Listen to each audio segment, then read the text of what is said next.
show the hand, the scoring system of Tinfoil.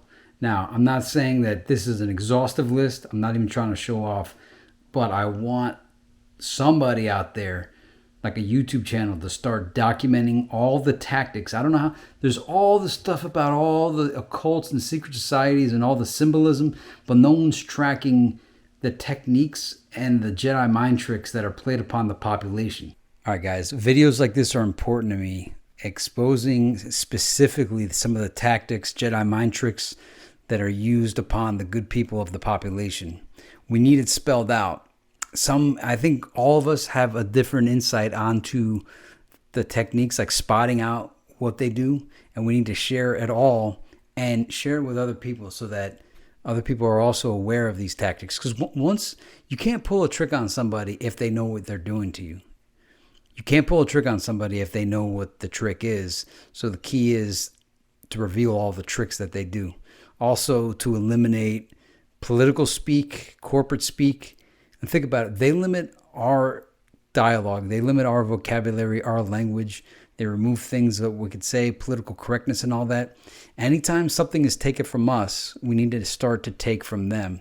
So people should use fake outrage to be offended when politicians use vague political speak, and employees should be offended when corporate leaders use corporate speak to conceal, disguise, and confuse what the agenda or the aims are. Show the hand. As we engage the info war, the enemy has many tactics that most of us are unaware of. And I've spoken to all these people. You have no idea the level that they train and learn and scheme while you're just enjoying video games or having a good time watching a football game. These people are learning all the tactics of manipulation, and they utilize them all against you, and you have no idea what hit you. For like 20 years now, to see where they played off of my ego, they played off of my emotions, they misdirected, they diverted, they pivoted, they do all these things to shift the blame, to shift the power away from you onto them so they can control the conversation. So here are some of the tactics they employ, and this is only a small list.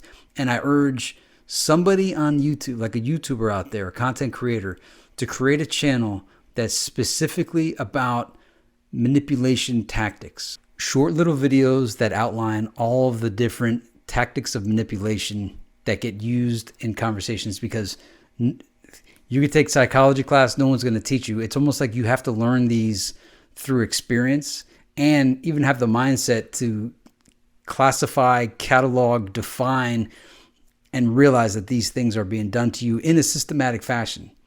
You don't know the techniques, and they do. You don't know them because you're a good person and you probably lived with good people your whole life. These people are scoundrels, schemers, and they've spent a lifetime figuring out ways to trick you. In fact, in ways, they get what one of the terms is a duper's delight. They delight in duping you. And all of us have been duped for a long time. First, because we can't imagine other people are as evil as they are, because we ourselves are good people. But just wishing away or not looking at the evil doesn't make it go away. And they'll continue to take advantage until you figure them out.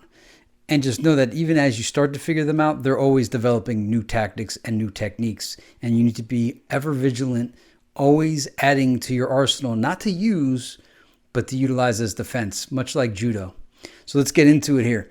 So tactics that they employ, especially towards a conspiracy theorist truther. So you make a statement and you are immediately met with denial. Listen to me. No matter what they ask you, no matter how hard they push, deny, deny, deny, even if they figure it out. Never, never admit to anything. Deny, deny, deny. Got it? Got it. Deny, deny, deny.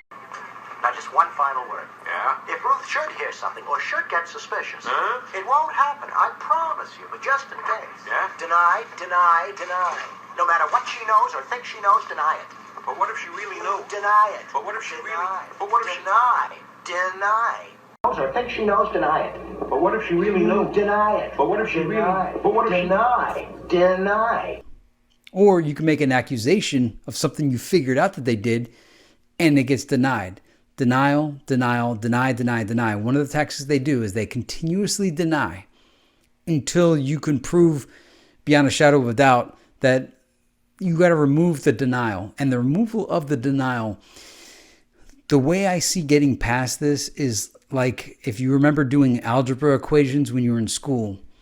Remember how you have the equation and you have to solve for x. So through the process, you have to, minus 1, plus 1, to bring all the variables left and right. And then you have to isolate x on one side of the equation. Once you can isolate x, it's like naked. It's there for all to see.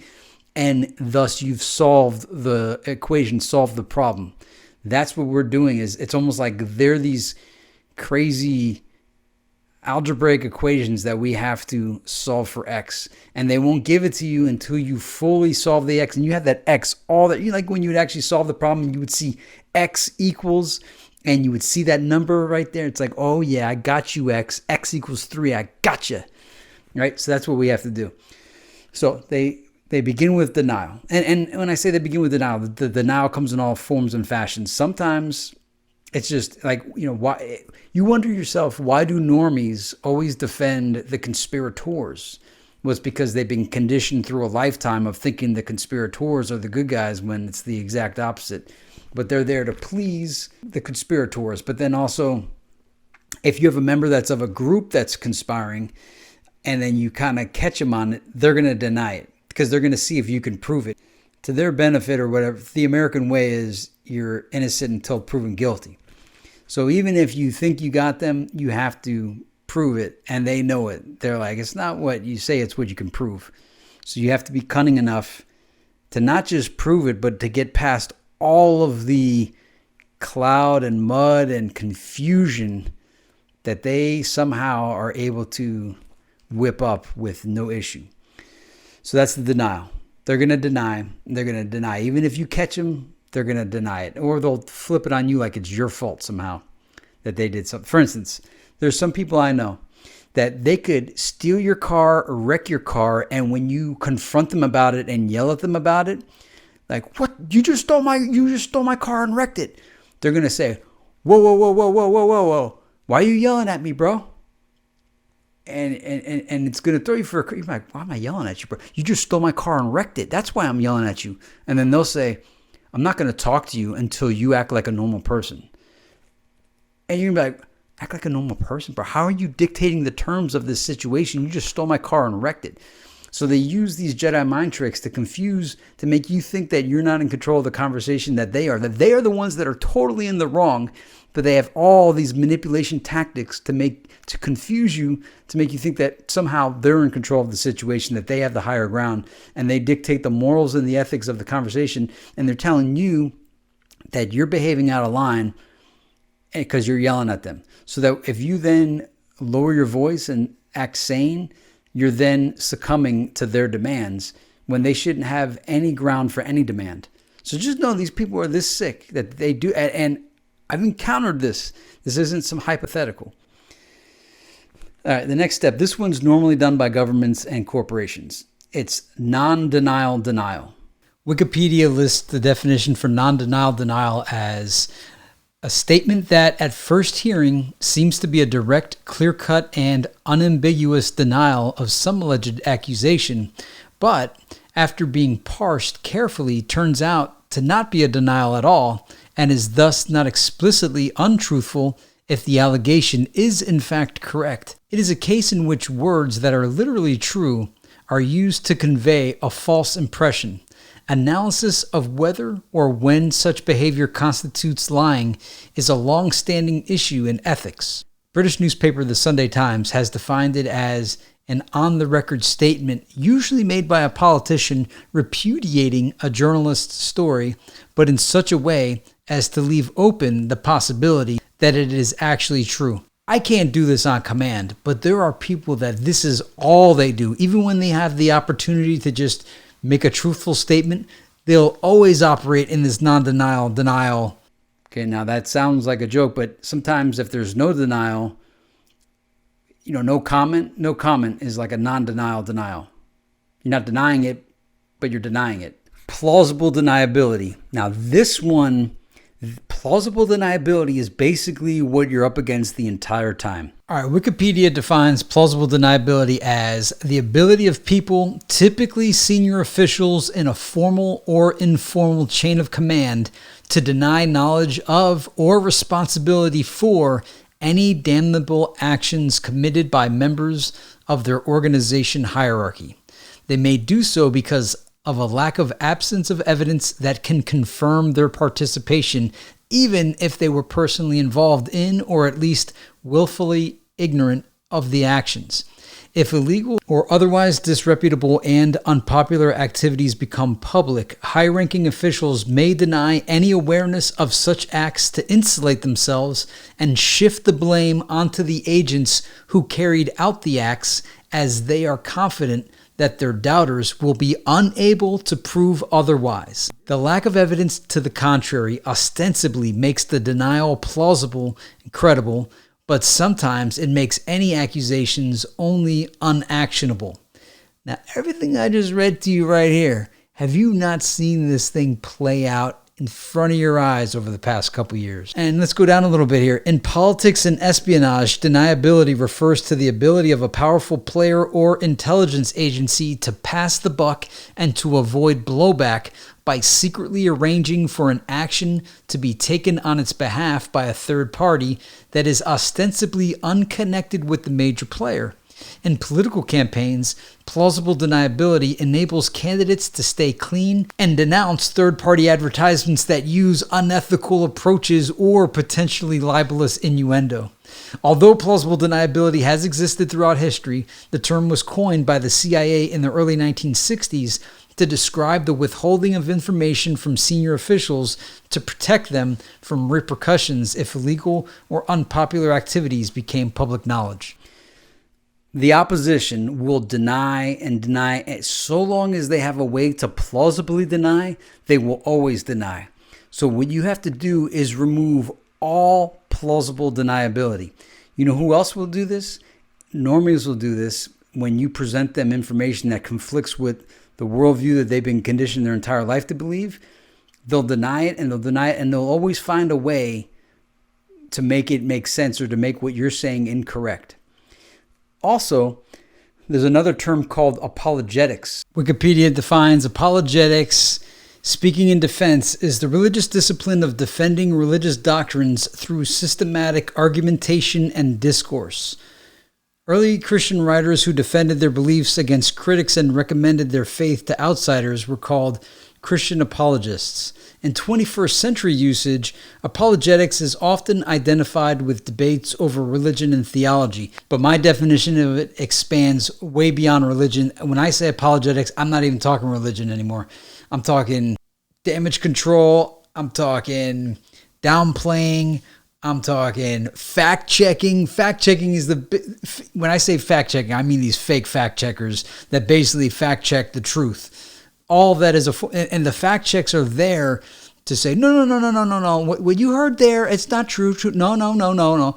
Come back over here. This is the official definition. This is the official reality that you'll believe, and forget everything else you just learned. Which I may make a whole video on that. But apologetics started as like a religious thing. So sometimes people, as they go on, they discover that, all right, maybe what you learned at your religious institution that you attend has some flaws in the philosophy. So someone's teaching you a different form of reality that is conflicting with what you've been trained to believe. And then you go back to the leader and you say, hey, I was talking to so-and-so and he said this, and this kind of confuses me because it's not really what you're saying. And so that person, that leader, is trained in apologetics. And that is to bring the sheep back to the flock, to deny, there's the denial, and discredit and downplay what the other person was saying, say that person is just trying to mislead you, and then provide propaganda and something plausible, usually something that you're incapable of understanding without them interpreting it for you, so that you just give up and listen to the person saying it's okay That person's wrong. Everything we told you is correct. Just go back to sleep. Everything's going to be fine.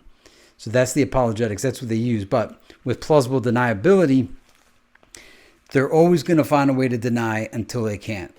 And there's so many examples to use. I'm not going to use any example. I think you understand the plausible. You probably are thinking of all kinds of different ways you've seen people utilize plausible deniability. So the scoring system in the InfoWar is to remove all plausible deniability, to make something naked and there for all to see that it's undeniable.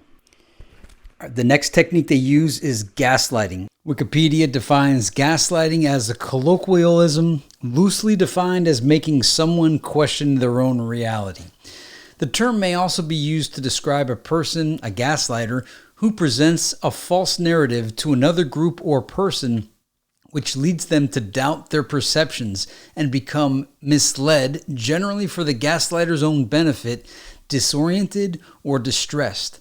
Generally, this dynamic is only possible when the audience is vulnerable, such as in unequal power relationships, or when the audience is fearful of the losses associated with challenging the false narrative. Gaslighting is not necessarily malicious or intentional, although in some cases it is. Yeah. And that's where they make you make it seem like you're crazy or that you're completely wrong, even though you've seen it with your own eyes. You're like, and they say, no, you're crazy. You're cuckoo. You're delusional. You need to check yourself into a hospital. You don't know what you're talking about. You're nuts. Nobody thinks that. Well, you're the only one that thinks that. You're crazy. That's not, it's the TV didn't say that. How do you come off so they just deny your reality and kind of engineer the convo that reality goes through them and reality goes through the TV, and you're just a lone wacko and you're incapable of determining what reality is. Only they can. And there's people that are masters at utilizing gaslighting. They do it all the time. I used to find it all when I learned of the communist conspiracy theory and I started to confront people that exhibited communist behavior, they would all gaslight, saying, you're so paranoid, you're so crazy. Oh, is this like the Red Scare? Hey, John, don't you know the Soviet Union collapsed in 1989? What are you crazy? There's no more commies. What do you think? There's commies living under a rock? And they ridicule and gaslight you to make you think that you're crazy. And also the whole point behind that too is to get everybody else around to think that you're nuts so that they don't listen to you and they stay listening to the person that's holding the posture of being in control of what the reality is. And they would continuously gaslight this. I would try this in all kinds of different ways. But the plausible deniability was removed, thankfully, when Bernie Sanders came out of the closet and called himself a democratic socialist. That was a turning point in tinfoil and truthing for me. Because from that day forward, they couldn't deny and gaslight and do anything. Bernie made my life so much easier because he said it for what it was. And because of that, I never really bothered Bernie because he tells you exactly who he is. Ridicule. So gaslighting is kind of like ridicule, but there's another form of the ridicule so gaslighting is kind of like directly doing it to a person when they confront you about something. Ridicule is what's done, like Bill Maher kind of does it. So if somebody goes against Bill Maher's narrative, he'll insult and tell jokes and laugh at and mock and do all these things to get the audience to think, because Bill Maher is in control of the reality. So through the mockery and all that, he's telling the audience, this is not consistent with what our cult believes, and therefore you need to shun and laugh at this behavior because that's, for instance, like Marjorie Taylor Greene. He was trying to mock. She believes in something called frazzle drip. I couldn't. Frazzle drip. It sounds like something Lil Wayne uses to get high. What? So for instance, Marjorie Taylor Greene, Bill Maher took objection to her. A lot of the opposition takes objection to her because she's pretty direct and she's removing all the weeds and all of the confusion.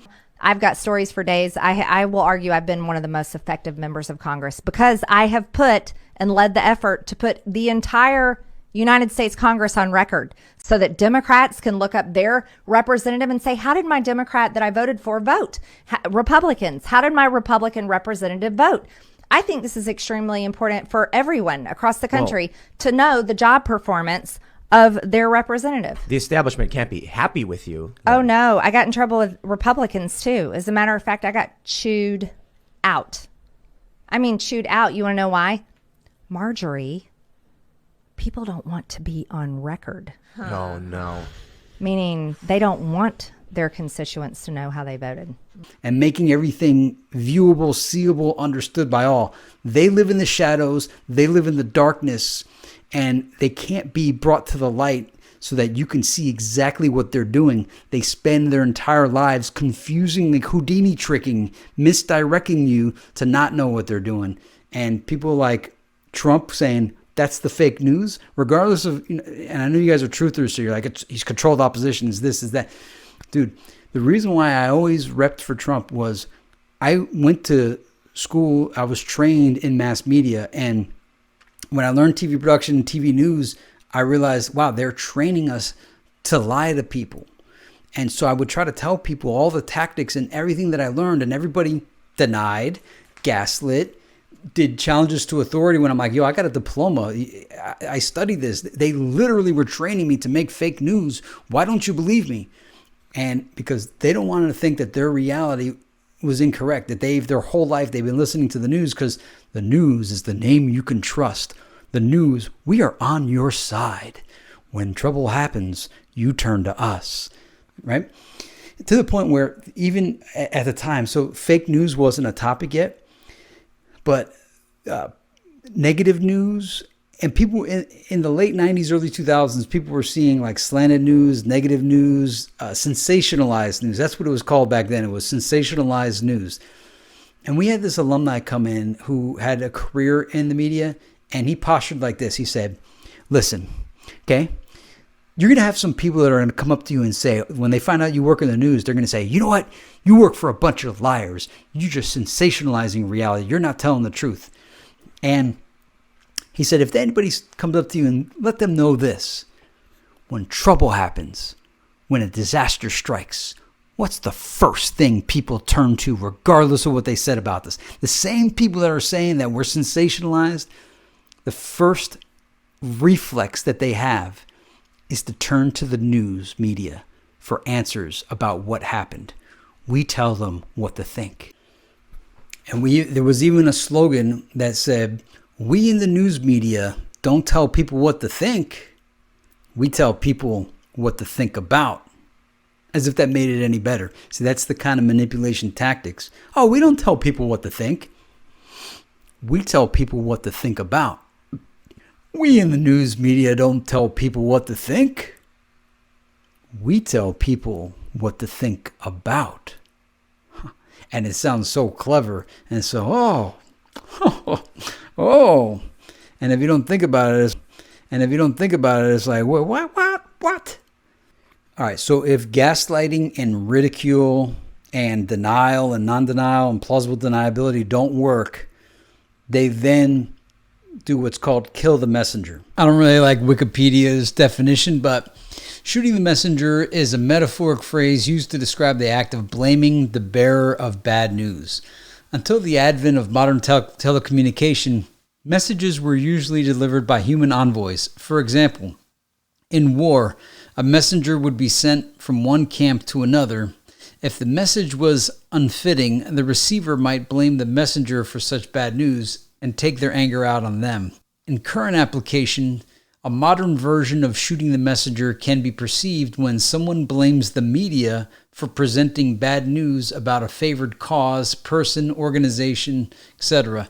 Shooting the messenger may be a time-honored emotional response to unwanted news, but it is not a very effective method of remaining well-informed.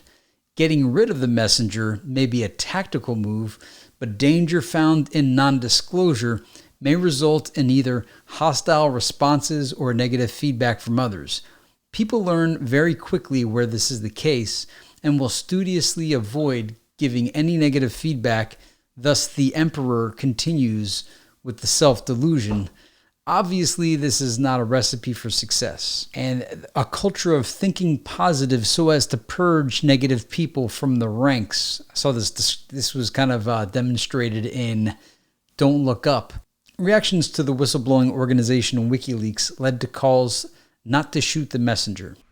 So right now, Joe Rogan brought on Malone, and they can't discredit that because he is the source.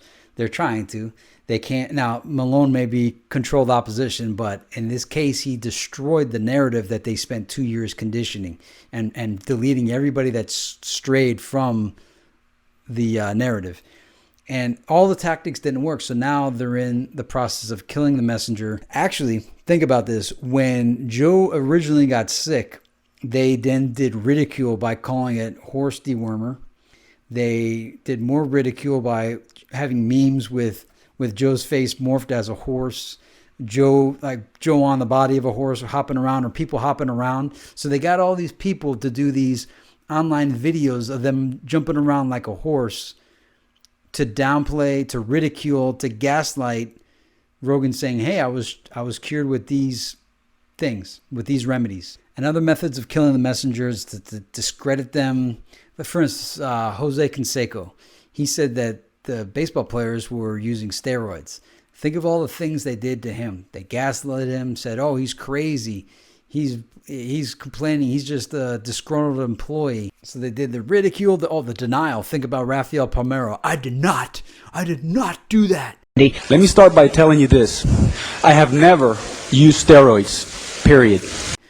So you had the denial, you had the gaslighting, you had the ridicule, you had the killing the messenger. Jose was saying what he personally did, and they denied it. They ridiculed it. He was right in the end. But they killed the messenger by giving you all these reasons why you can't listen to Jose Canseco. You listen to us. Even though Jose was the one telling the truth. All right. Some other tactics that they employ. Posturing. They posture so much that I don't even know where to start. I'll tell you a story of, I remember when I was 2 years old, I went to a preschool, and this was my first encounter with adults outside of my family. And now my parents said, hey, if that's your teacher, you need to listen to the teacher when we're gone. Okay, so my parents said, listen to the teacher, I got that. But then there was administrators and other people that were telling me what to do, issuing me orders, yelling at me, telling me I did something wrong. And I'm thinking, who are these people to tell me anything? Ordering me to do something, and I'm thinking, like, what reciprocation do I get? You offer me nothing. My family offers me shelter and food and love. What do you offer me for me to listen to you? Nothing. Who are you to posture as if you have some kind of authority over my life? You're just a person.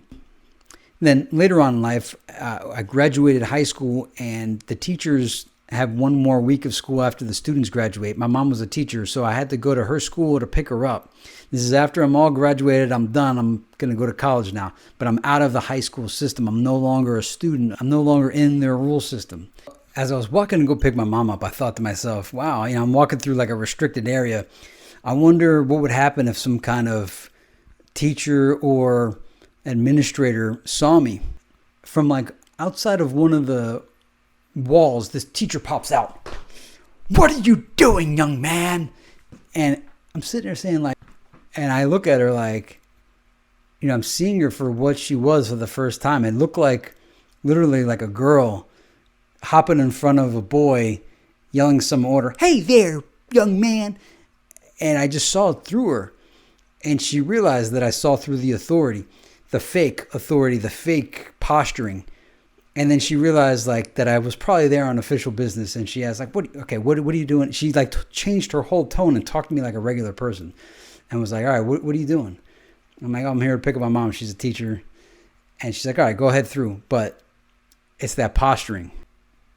But with posturing, I've met people that are in positions of power, that are managers, other things, and they practice acting and staying in character to confuse you, to make you believe that they really have this authority that they don't really have, but they know how to keep a straight face and they know how to be real serious and real stern, like they really mean it, and they hold it and they don't even crack the smile. They don't fall out of character. They stay in character the whole time. And these could be people that you could have convos with and you find out that, they like to shoot the junk with the guys, but then when they're put in this situation, they know how to get real serious and stay real serious and require you to believe that they're real serious about it. And they're just faking. They're completely acting. And you find out that they were kind of into acting and that they always wanted to be an actor. And this job as being a manager, they get to then act as the manager and live out that fantasy through, and the duper's delight of their acting performance being so believable that they could get their employees to do whatever it is they say, because they believe that the employees believe that this guy has the authority because of the posturing. So just realize a lot of people you're seeing are posturing. And through the posturing, that leads us to the next technique that they do. One of it is browbeating. So you get the idea of browbeating. And then also fake moral indignation. So keep in mind browbeating. I think you know what browbeating means. But fake moral indignation. A lot of people, they express, I'm so offended. That is so terrible. And they're having they're describing false emotions that they don't really have. They're posturing that they possess this moral indignation, but it's fake moral indignation, and they're utilizing it specifically and strictly for political purposes. Along with fake moral indignation is also fake moral outrage. So fake moral outrage is when, usually it's done through language. So if somebody says something that's offensive, but it wasn't really offensive a year ago, but everybody's been conditioned to say that this particular form of speech is offensive, and then suddenly everybody expresses fake moral outrage to the offensive speech, but it's fake. And also the controlling of language is a technique of control. If you can control the language, you can then decide, you figure out words that certain groups say, and you say, you can no longer say these words, and see if you could trick people into going along with that. So we need to utilize that technique against them. They utilize it against us all the time. They remove so many. People are scared to talk. So corporate speak and political speak, we need to be fake outraged by that.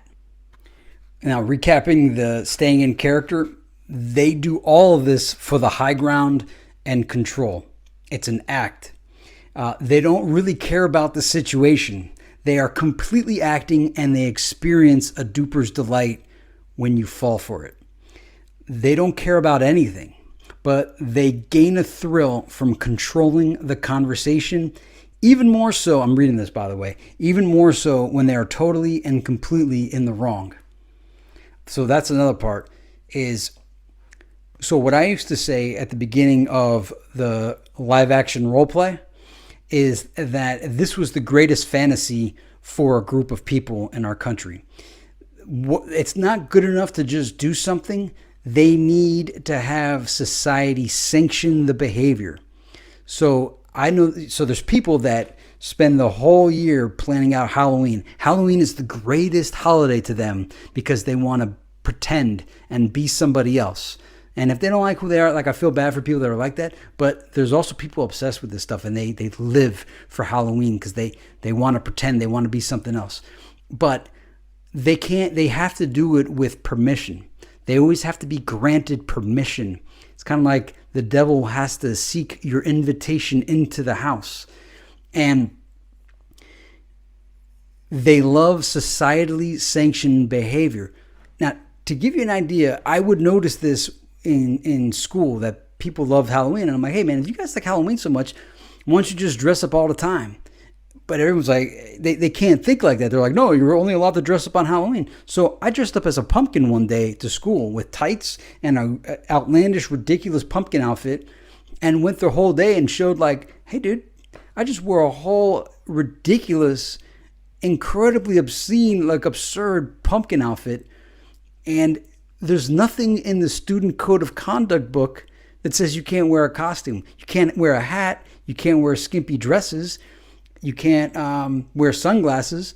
But what about a whole crazy looking pumpkin outfit? The only thing the teachers could get me on was that there was a little pumpkin tied up part for the top. So I had to take that off. But the rest of the pumpkin outfit, they didn't know how to, if there was any regulation or litigation or statute that gave them the power to say, you can't do that. But my goal there wasn't to buck the system. It was to demonstrate to all the sheep, like, hey man, if you like Halloween so much, why wait just once a year? Do it all the time.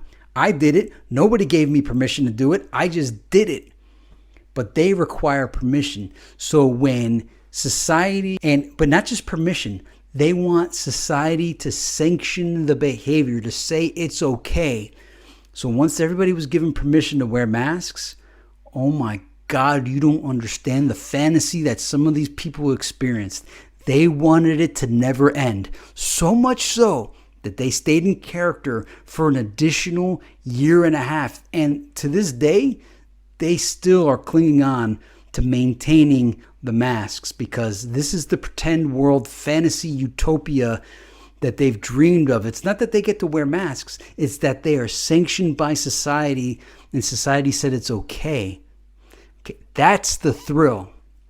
Now, I'm not talking now as a disclaimer, because look, see, I've been conditioned to have to not offend anybody. Dude, if you're in an actual health situation where you really need a mask, I'm not talking about you.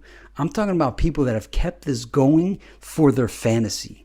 This is their wildest fantasy ever. Halloween every day.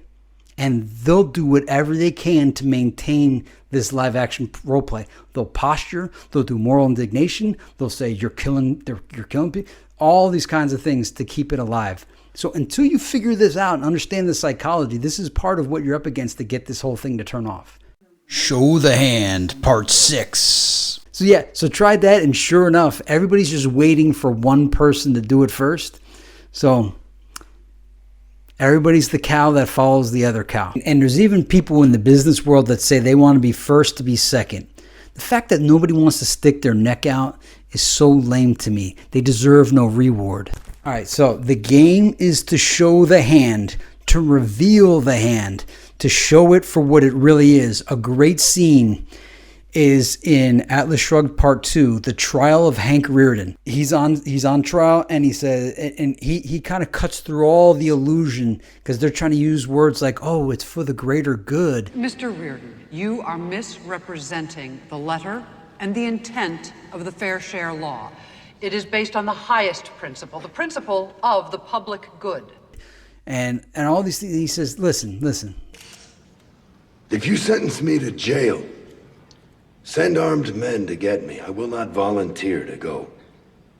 If you find me, you'll have to seize my assets. I will not volunteer to pay. If you feel you have the right to use force against me, then show it for what it is. Bring guns. And here goes the denial, right? And the gaslighting. Oh, Mr. Reardon, what are you talking about? Nobody's talking about bringing guns. Sir, we have no intention of pointing guns and seizing your property. And he says, then why are we here? And they said, well, you broke the law. But ultimately the point was he was saying that you guys are trying to get me to volunteer my property, and I won't volunteer it. I want everybody to see that you're seizing my property, so everybody knows exactly who you are. And this is the reason why people they go out of their way to get you to not read Atlas Shrugged. You ought to try this too. Tell a group of people that you know don't like Atlas Shrugged that you like the book. They have 5-paragraph essays on how horrible the book is. And the reason why they don't like, well, one, they never read it. So after they go through their 5-paragraph essay, I mean, they all have the same exact memorized spiel. It's almost like they're all clones. I've heard the same spiel from people, and then after they get through their huffing and puffing and telling you how wrong you are and how right they are, I just simply ask, can you name one character in the book? Okay? And then they're like, and this shouldn't even be a hard thing. If they knew anything about the book, there's at least one character they should know, because it's the famous slogan from the book, and they don't even know that. Yet they huffed and puffed with authority and posturing about how horrible that book is, and then you find out that they never even read it, that they don't even know a single character in the book. yet they acted so authoritatively that they knew that they are so right and you are so wrong and you need to listen to them. And they were totally full of. They don't want you to read Atlas Shrugged because of scenes like the trial of Hank Rearden, because of scenes like the 20th Century Motor Company, because of scenes like the Concerto of Deliverance. They don't want you to know about that. And they go out of their way to prevent anybody from reading it. That's their apologetics. I was talking about apologetics earlier. That's their apologetics. And again, if you want to know about like clones and hive mind, they all memorize the same. Like, why didn't they just take the time to read the book? They all memorize the same 5-paragraph objection apologetic whenever they hear Atlas Shrugged.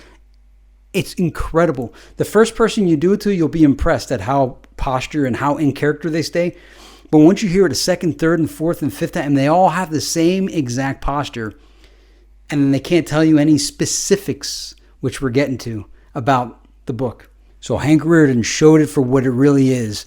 In Atlas Shrugged, John Galt does a 3.5-hour speech totally breaking down their entire ideology and showing it for what it is, down to the root psychology of where it came from and their end game. That essentially they are cannibals and they're the culture of death and they just want to destroy everything. Manipulative people are all around. And so what I try to do when I encounter them is to trim all the weeds, to get all the brush out of the way, all the weeds in the brush, to make everything a flat plane so everything is tremendously obvious so that they can't hide in the weeds, in the gray area. A lot of them will say, it's not a black and white issue. It's a gray issue. There's so many different angles to it. It's complicated. And I'm like, okay, so what's complicated? It's complicated, but could you specify what's complicated? It's hard. It's too much for you to understand. I'm like, no. I'm a tremendously intelligent person. Trust me. No, you can't. It's complicated. It's political. It's complicated. No, explain it to me. What's the gray area? No, it's complicated. So I'm out to make all obvious and understood by all, with no vagueness, so that everybody knows exactly and specifically what it is we are talking about. And they will perform all of the denials until they can't. And then, once you take all the denials away, they'll say, yeah, so what are you going to do about it? So what? What are you going to do about it? Yeah, so. Yeah, so what are you going to do now? Yeah, okay, so you got me. The damage has already been done. What are you going to do? How are you going to undo it? The damage has already been done. So the goal is to get them to say it for what it is, to admit it. Chris Rock had a slogan, I know you did it, just admit it. All right, on to media vagueness. They'll use phrases like national security. It's a threat to national security. The water-powered car is a threat to national security. The abundance... The technology that would bring abundance is a threat to national security. The ability for people to roam about freely is a threat to national security. For people to have unchecked freedom is a threat to national security. So whenever they issue an order, ask who is making the decision. Ask who is doing this crazy order. Who's issuing this to us? And don't let them hide behind an abstract concept or group or bureaucracy. Get the names, the specific names of who is making the decision and passing it down to everyone. And then say that we're going to interrogate this person, because you also don't know this. There's people that create these barriers around themselves. I forgot what the word is. The word's not barrier, but they create these like levels of protection, so that they have like their henchmen, or they have their front people. And that's who you talk to, and you never find out who the shadow person is. We've got to find out who the shadow people are. And even Trump in his debate with Hillary in 2016 said, yeah, there's people, they're rich, but they're not famous, and we'll let them stay that way.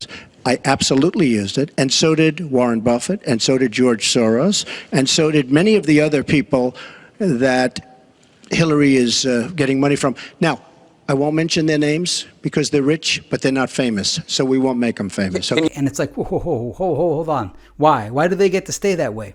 Why all the rest of us are known? Why do they Why do they deserve anonymity when everybody else doesn't? So don't accept vague answers like, oh, it was the CDC. Who from the CDC? Oh, it's the organization. Who in the organization? And find that person and ask them, why are you doing this to people? Why? What's the point? Why are you doing this? Specifically, we want to know your exact agenda. Like, what are you really getting out of this? The board of directors. The vague, well, it's from the board of directors. Oh, it's from the steering committee. Oh, it came from the top. Who? Demand that you're not just somebody at the bottom. You deserve answers. You do. Why are they allowed to dictate a position or a policy and you have to follow it without knowing specifically why you're following it?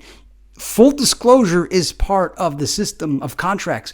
You have to receive full disclosure, and if not, then it's not valid and you don't have to follow it. And continue to ask specifically who made the call. They expect you to get firewalled, meaning all the little vagueness and the runaround that they do, they're going to expect you to quit and get bored or get disgruntled or distracted or just give up. It's designed to get you to give up, to make you think you're not smart enough to get past their firewall. But keep going. Get all the way to the person and ask them why, and they'll probably refer you to another vague reason that is left up to interpretation. Okay, so make sure that the answer you get is specific and not vague. And or they'll refer you to another part of the runaround in the vague bureaucracy. So do not let the runaround defeat you. Have them specify in writing or some other consequential form the steps that you must take to achieve what it is that you want. Make sure they are specific and have them sign off on it, and have them have their skin in the game where they're not playing hot potato and passing it off. Make them responsible, make them accountable, because they do the same to you. Make them have to say something consequential to you that isn't allowed to be said that reveals their hand. So if they're really just trying to control you, you got to find out if that's what the runaround really is about. And don't let them say the greater good or anything like that. Specify what that is. All right, this is a recap of subject matter I already covered under the Show the Hand series. So this is the recap of Show the Hand, the scoring system of Tinfoil. I want to make sure I reinforce these concepts.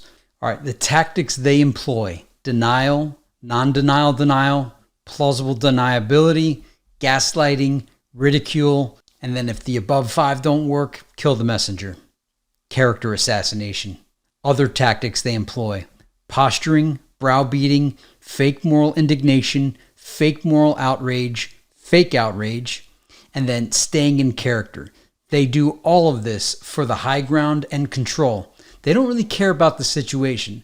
They are completely acting, and they experience a duper's delight. They don't care about anything, but they gain a thrill from controlling the conversation, even more so when they are totally and completely in the wrong. It's all about power. The issue is never the issue. The issue is always the revolution. So tactics that you should employ: specificity. Get them to specify the scoring system. Get them to define what constitutes evidence and specify that.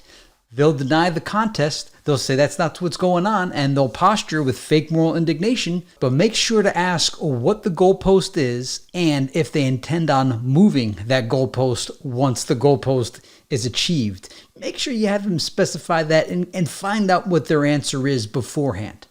Because while you're trying to get to the goalpost, that buys them time for their next scheme. So make sure you ask in advance, are you just going to move the goalpost, to identify to them that you know their sneaky tactics.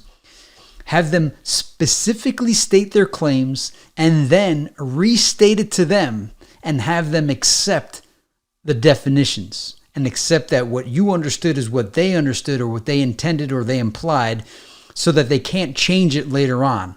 So when you get the specificity, evaluate it to make sure there is nothing vague remaining. Anything vague, have it spelled out, but not just minorly spelled out, specifically spelled out to the point where it almost seems offensive with your behavior, the amount of specificity you're requiring. Be an a-hole about it.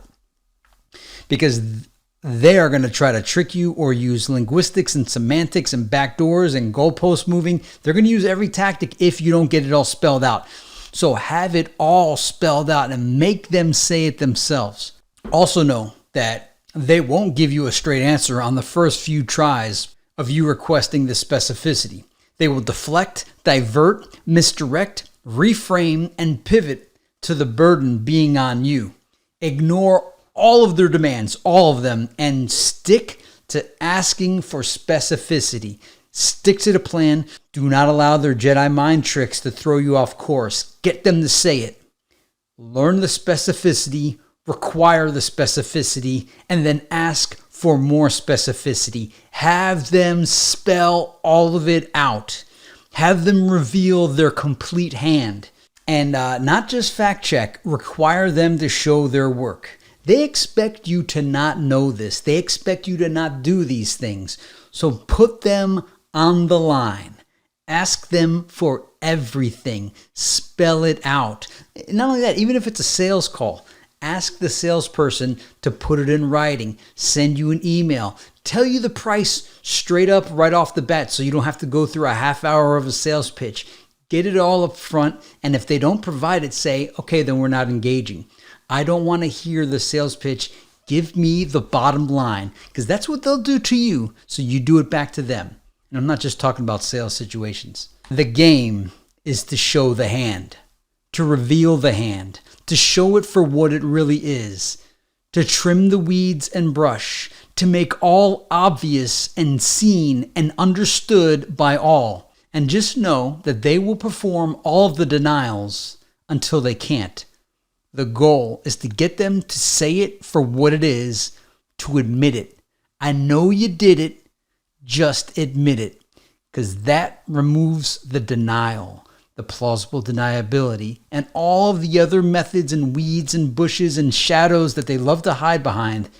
And it puts it there for all to see admitted. That's what you have to do. Media vagueness, national security. The threat to national security, what does that mean? When they issue an order, ask who is making the decision. Ask who is doing this and keep tracing it. Don't let them hide behind an abstract concept or group. Get the names, the human being names of who is making the decision and passing it down to everyone. You're allowed to know this. You're allowed to know who. They want you to believe that you're not allowed to know that, oh, it's a shadow group that you're not allowed to know. You're just a peon. No. Find out who is issuing these orders. Don't accept these vague options. Groups like the CDC, the organization, the board of directors, the steering committee. You're entitled to know who everyone is. Don't let them hide behind a fake, faceless organization. Get names, get faces. And continue to ask specifically who made that call. They expect you to get firewalled by the vague organizations and abstractness. They expect you to fall for their Jedi mind tricks. Get all the way to the person and ask them why. Why did they issue this command? And they'll probably refer to another vague reason that is left up to interpretation, or refer you to the vague bureaucracy to get you stuck in the runaround. The runaround. Do not let the runaround defeat you. Have them specify in writing the steps you must take to achieve what you want. Make sure they are specific and have them sign off on it, and have them have their skin in the game where they're not playing hot potato and passing you off. Make them responsible. Make them accountable. Make them have to say something to you that isn't allowed to be said that reveals the hand. Force the secret out of them. The greater good. Make sure that phrase gets specified. Make sure they specify what the greater good is. Make sure they specify any vague phrases. Also find out what is being signaled when you hear people say, oh, these difficult times. What does these difficult times really mean? The climate crisis. What does that really mean? What is the climate crisis specifically? And when they provide you the answer, it's the rising of the temperature. Specifically, how much temperature? Specifically, what is going to happen? Specifically, what is the crisis? What is the timeline? Get it all specified so that you could hold them to it. The COVID crisis. How Also ask, how exactly should police engage violent armed law offenders? Press for direct answers and don't let them off the hook. What do they mean when they say the integrity of our elections, voter suppression, anti-voting laws? What do they mean when they call someone a Russian asset? Do they specifically mean this person is an asset of Russia? What do they mean with Russia collusion? What do they mean when they said Russians interfered with our elections? What does that mean? And what was wrong with the Ukraine call? How did the Russians hack the DNC specifically? How did they do it? Spear phishing attack? Okay, spell that out. How did that spear phishing attack occur? Because it seems a Russian asset or Russia is anything that is against their agenda. So for the summary, do not allow the Jedi mind trick of they are allowed to keep secrets or they should be entitled to privacy while you are not. Press for specificity. And just know they will not provide it on first or second challenge. Continue to press until you get specifics. Do not get sidetracked or railroaded. And know that they will manipulate you if they can, and they have multiple contingency strategies for those that figure out maybe the first layer. They don't expect you to get past the first layer. So make sure you have multiple layers, and make sure you know that you are the authority and demand specific answers. Thank you for watching. Subscribe, enlighten others, win the InfoWar. Do not allow their Jedi mind tricks to work. Know that they are always manipulating you and that you need to have a multiple tactic strategy at your disposal to foil all of their plans. Show the hand. Show it all for what it really is. No more shadows. Open Pandora's box. May the Force be with you. See you next time.